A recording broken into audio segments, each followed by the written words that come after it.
한때 작은 마을에 사는 노년의 철학자 안토니오가 있었습니다. 그는 삶의 여유로움을 사랑하며 주변 사람들에게 늘 지혜로운 충고를 주는 사람으로 알려져 있었습니다. 마을 사람들은 고민이 있을 때마다 안토니오를 찾아갔고 그는 늘 미소를 띠며 이야기의 본질을 꿰뚫어보고 적절한 해결책을 제시하곤 했습니다. 어느 날 마을의 젊은이들이 안토니오를 찾아왔습니다. 그들은 삶의 목적과 진정한 행복에 대해 고민하고 있었고 각자가 추구하는 쾌락이 무엇인지 혼란스러워하고 있었습니다. 그 중에서도 가장 활기차고 모험을 사랑하는 젊은이 마르코는 목소리를 높여 말했습니다. 안토니오 선생님, 우리는 매일같이 다양한 쾌락을 찾아다니지만 왜 만족이 오래가지 않는 걸까요? 무엇이 진정 우리에게 행복을 줄 수 있나요? 안토니오는 미소를 지으며 그들을 향해 말하기 시작했습니다. 젊은이들, 너희는 에피쿠로스의 철학을 들어본 적이 있니? 그는 쾌락을 인생의 목표로 삼았지만 우리가 흔히 생각하는 육체적 쾌락과는 달랐단다. 중요한 것은 고통의 부재와 마음의 평화지. 안토니오는 잠시 멈춰 주변의 아름다운 자연을 바라보며 이야기를 이어갔습니다. 어떤 이는 최고급 요리에, 어떤 이는 화려한 옷에, 또 어떤 이는 여행지의 명소에서 쾌락을 찾겠지만 진정한 쾌락은 단순히 그런 것들에 있지 않단다. 그것들은 순간적일 뿐이지. 중요한 것은 마음의 평화를 이루는 것, 그로부터 오는 정신적 쾌락을 찾는 거야. 마르코는 호기심 가득한 눈빛으로 물었습니다. 그렇다면 어떻게 해야 그 마음의 평화를 찾을 수 있을까요? 안토니오는 지혜로운 미소를 지으며 다시 말했습니다. 마르코, 먼저 지혜로운 선택을 해야 한다. 그리고 나서 불필요한 욕망을 줄이고 단순하고 자족적인 삶을 추구하는 것이지. 예를 들어 욕망이 이끄는 대로 모든 것을 얻으려고 욕심을 내기보다는 진정 가치 있는 것들을 선택하는 법을 배워야 해. 그는 젊은이들에게 자신의 과거 이야기를 해주었습니다.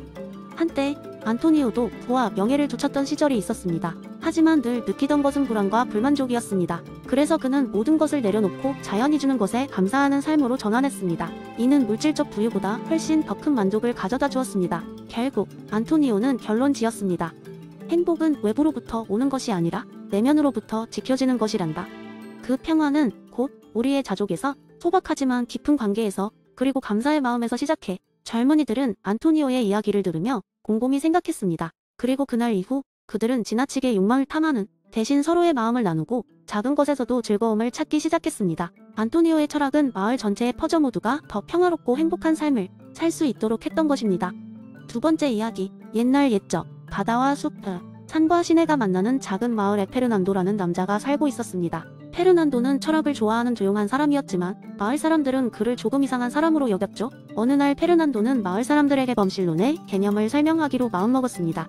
그는 체험을 통해 그들에게 이 개념을 이해시키려고 했습니다. 해가 막 떠오르려는 새벽, 페르난도는 마을 사람들을 큰 나무 아래로 초대했습니다. 그는 그들에게 이렇게 말했어요. 자, 우리가 함께 자연 속을 탐험할 여행을 떠나보죠. 우리가 목격하는 모든 것에 숨겨진 의미가 있을 겁니다. 마을 사람들은 그의 제안에 호기심을 느꼈고 그의 뒤를 따라 나섰습니다. 처음 그들이 도착한 곳은 장엄한 바다였습니다. 페르난도는 바다를 가리키며 말했습니다. 여러분, 이 끝없는 바다의 파도는 무작위적으로 보일 수 있지만 모두가 하나의 큰 리듬 안에서 움직이고 있습니다. 이 파도 하나하나가 신의 일부라고 생각해보세요. 그 자체로 완전하며 동시에 전체와 연결되어 있습니다. 그리고 그들은 울창한 숲으로 걸어갔습니다. 숲의 나무들이 온갖 새들의 지저귀과 바람소리에 춤추고 있었습니다. 페르난도는 나무 한 그루에 다가가서 말했다. 나무도, 그리하여 여기 서 있는 우리들도 각자의 삶 속에서 제각기 다르게 존재하면서도 하나의 실체로 연결되어 있습니다. 우리는 각자의 모습으로 신을 표현하고 있는 것입니다. 마을 사람들은 이제 조금 이해가 가기 시작했습니다. 하지만 한 소년이 손을 들고 물었습니다. 그렇다면 페르난도 아저씨, 우리는 모두 신의 일부라면 왜 혼자라고 느끼고 왜 이렇게 다른 걸까요?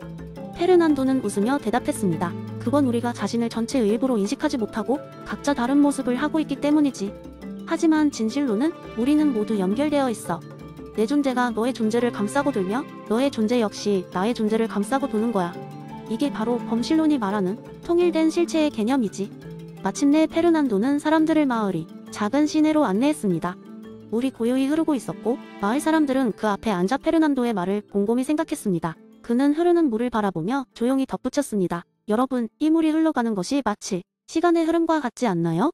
우리가 지금 여기서 마주하는 모든 경험들이 바로 삶이라는 강물 위의 물방울과 같아요.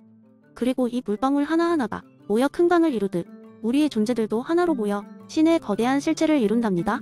그날의 체험을 통해 마을 사람들은 더 이상 페르난도를 이상한 사람으로 생각하지 않게 되었습니다. 그들은 오히려 자연을 바라보는 새로운 관점을 얻었고 일상의 모든 순간 속에서 신의 존재를 느낄 수 있게 되었습니다. 그리고 그들은 이 깨달음을 바탕으로 각자 자신의 삶 속에서 서로를 이해하고 사랑할 수 있는 방법을 찾기 시작했습니다. 그렇게 그 작은 마을은 모든 존재가 하나로 연결되어 있다는 진리를 품은 장소로 변모하게 되었답니다. 세 번째 이야기 존 로크의 백지설을 살펴보면 인간의 삶을 마치 빈 캔버스로 시작하는 것이라고 비유할 수 있습니다. 이 비유를 활용해 재미있는 이야기를 만들어 볼까요? 어느 조용한 마을에 때독특한 화가가 살고 있었습니다. 그의 이름은 토머스였고 그는 마을에서 가장 훌륭한 예술가로 알려져 있었습니다. 하지만 토머스에게는 특이한 점이 하나 있었는데 그는 절대로 이미 그려진 캔버스 위에 그림을 그리지 않았습니다.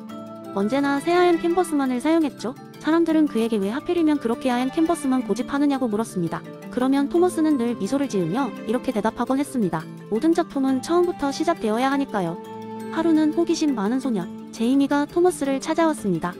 제이미는 예술에 큰 관심이 있었지만 본인이 아무것도 모른다고 생각해서 늘 자신감이 없었습니다. 소년은 토머스에게 다가가 자신이 그림을 잘 그릴 수 있는지 물었습니다. 그러자 토머스는 제이미를 작업실로 초대했습니다. 작업실에는 기대했던 것처럼 하얀 캔버스들이 무수히 놓여 있었습니다. 이 캔버스들은 말이지 우리의 마음과 닮았어. 토머스가 설명했습니다.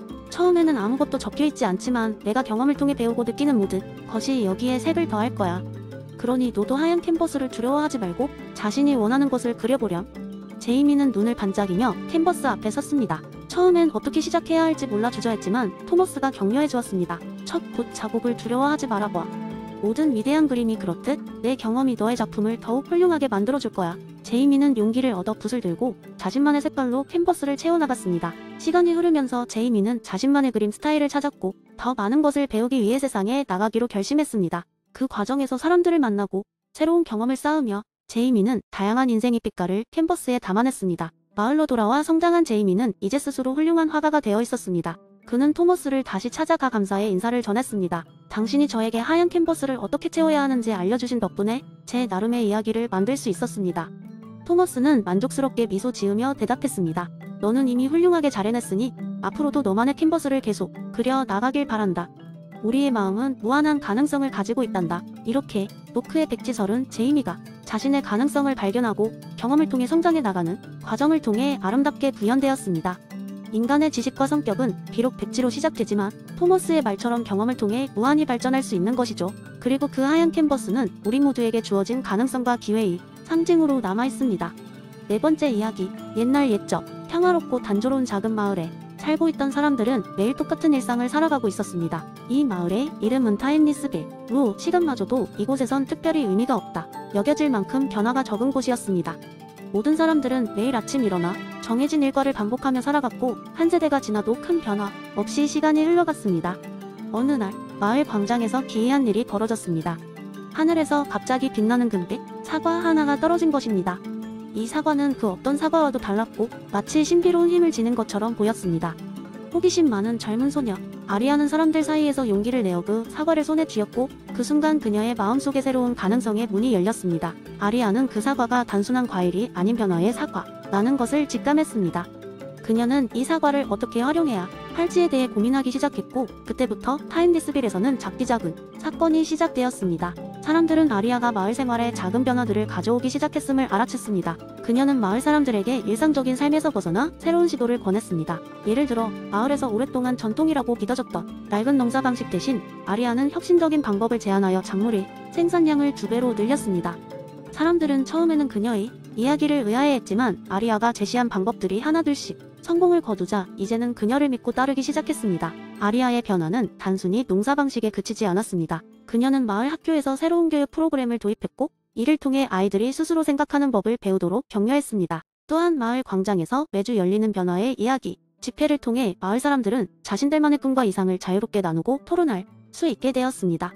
이러한 변화는 처음에는 미미해 보였지만 마을 전체의 문화와 사고방식에 점진적으로 큰 영향을 미쳤습니다. 사람들은 더 이상 매일 같은 하루를 사는 것을 당연하게 여기지 않고 앞으로의 날들에 대한 기대와 흥분을 품게 되었습니다. 이러한 정신은 다른 마을로 퍼지기 시작했고 결국 타임리스빌은 혁신과 희망의 상징이 되었습니다.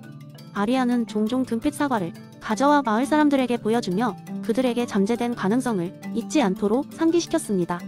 그녀는 늘 말하곤 했습니다. 이것은 단순한 사과가 아닙니다. 이것은 우리의 세계를 변화시킬 수 있는 가능성의 시작입니다.